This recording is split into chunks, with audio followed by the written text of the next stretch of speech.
gusto kong kinatawan, senador. Hindi ako halos nagpapahinga para makapag-iwan sana ng legasiya na kapag sinabing Marcos, nabawi na namin ang tingin sa nakaraan.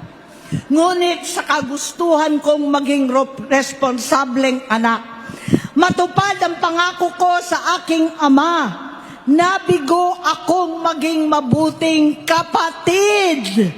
Naging mahina ako kay Bongbong. Sa kapulisan at sundalo, sa lahat ng mga leader at tagapagpatupad ng batas, siya ang Pangulo natin ngayon. Sinabi ko kung anong kalagayan niya ngayon. Tulungan niyo akong mapabuti ang kanyang kalagayan. Tulungan niyo akong matulungan siya. Hindi niya ako kalaban. Ang kalaban niya ay ang sarili niya.